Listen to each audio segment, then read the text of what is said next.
नमस्कार मित्रों, मैं ममता वाजपेयी भोपाल से।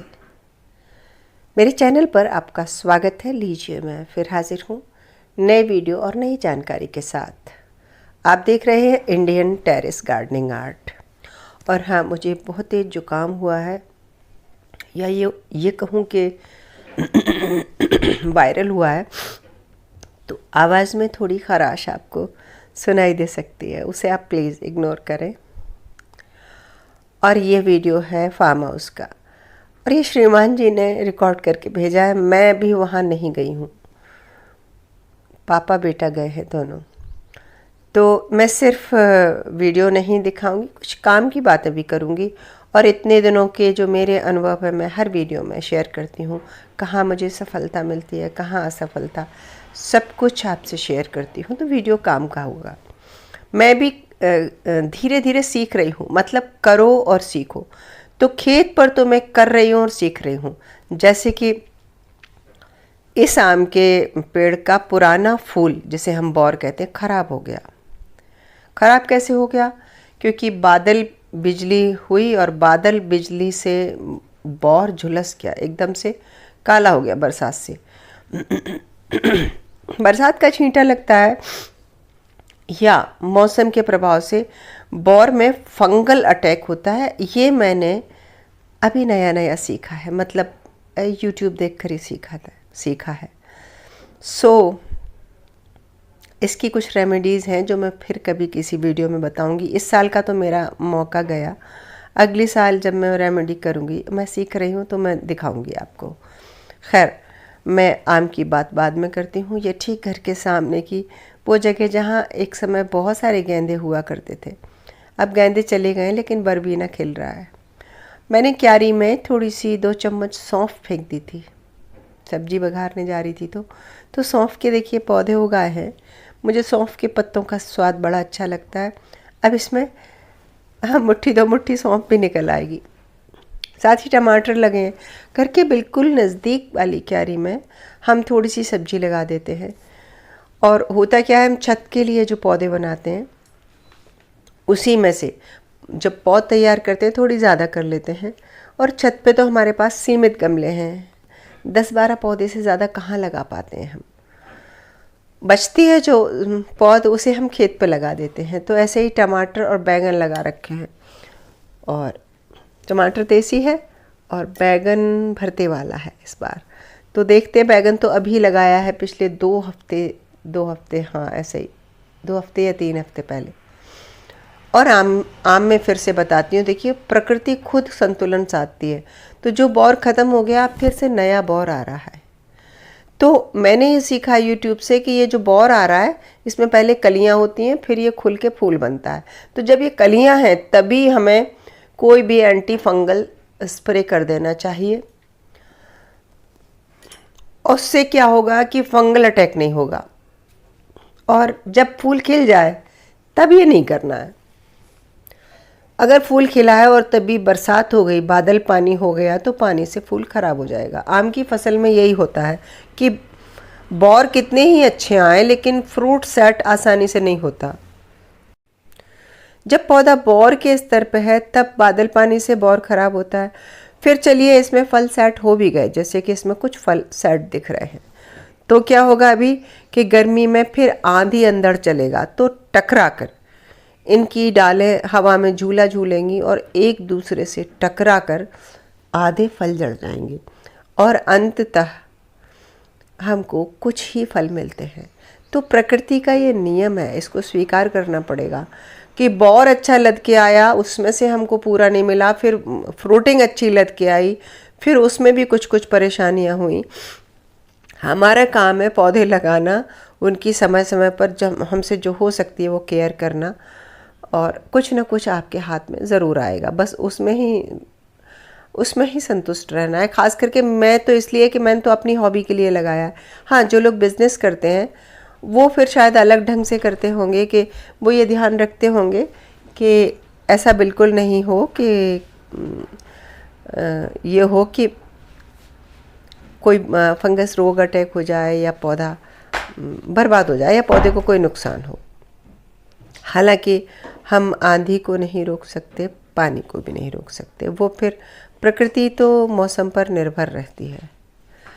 और देखिए जो खेत है उसमें गेहूं की फसल लगी है और उसमें चल रही है ये निंदाई है। तो मार्च है, गेहूं की फसल भर गया दाना और अप्रैल तक ये गेहूं कट जाएगा। और उसके बाद अगर ये जल्दी कट गया तो हम मूंग भी लगा सकते हैं अगर चाहें तो, और नहीं चाहें तो फिर खाली छोड़ देते हैं खेत, और उतने दिनों में मिट्टी को रेस्ट मिल जाता है।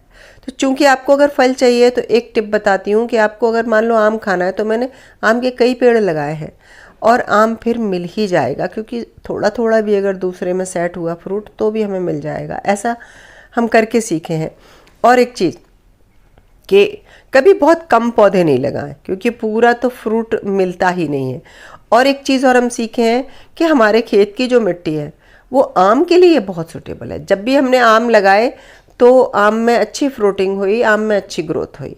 हाँ, आम को चूहों ने ज़रूर काट के नुकसान किया, वरना मिट्टी की तरफ से कोई भी ऑब्जेक्शन नहीं था। लेकिन जो हमने सिट्रस फूड लगाए वो हमारी मिट्टी काली चिकटी है जो पानी को होल्ड करती है। तो सिट्रस जो फ्रूट प्लांट थे वो अधिक पानी की वजह से उनकी जड़ों में फंगल अटैक हुआ मॉइस्चर से, और वो सूख गए खड़े खड़े।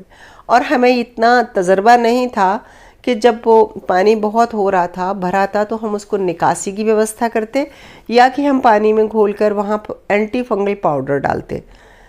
तो ये हमने करके सीखा। अब हम फिर से कुछ सिट्रस फ्रूट लगा रहे हैं जो हमने ऊपर उठा के मिट्टी में ऊपर ढेर बनाया है, ताकि खेत में अगर पानी भरे भी बरसात के दिनों में तो ऊंचे ढेर पर पौधा लगाया है, तो आसानी से जड़ों तक पानी नहीं जाएगा। और नीचे की जड़ों तक जाएगा भी तो हम ये ध्यान रखेंगे कि अगर पानी ज़्यादा दिन रुक रहा है तो हम लगातार अब एंटी फंगल पाउडर छिड़केंगे।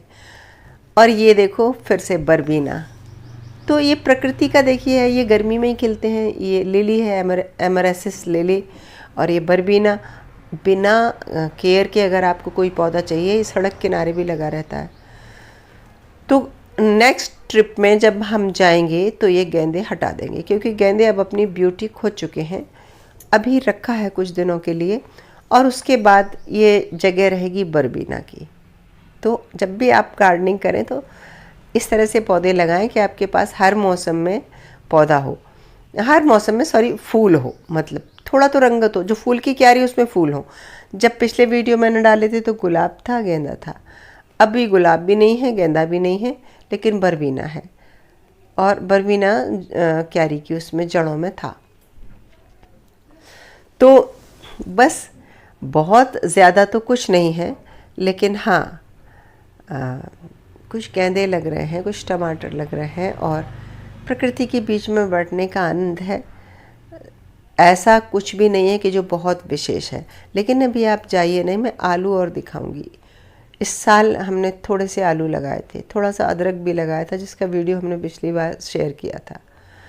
तो आलू है ना, ऐसी फसल है जो आसानी से हो जाती है। हमने अक्टूबर में लगाए थे, अक्टूबर नवंबर में लगाए थे। तो जहाँ एक आलू हमने रखा वहाँ कितने सारे आलू हुए, ये मैं वीडियो के अंत में आपको दिखाऊंगी।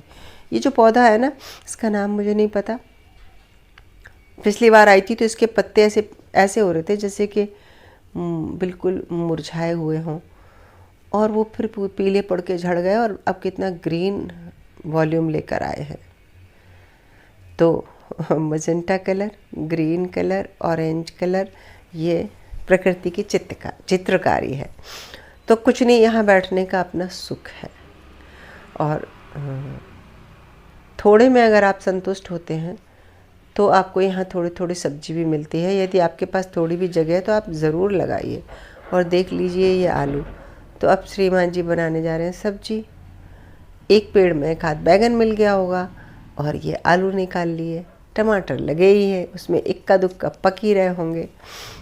तो देखो आप, एक आलू में से कितने सारे आलू हुए हैं। तो ये मिट्टी असल में हट गई है, इस पर मिट्टी चढ़ाई थी पहले, और अगर खुली रह जाएगी तो आलू हरा हो जाता है, नुकसान होगा पौधे को। तो अभी आलू निकाल लेंगे, और हम क्या करेंगे, बाकी के उस पर कवर कर देंगे मिट्टी से।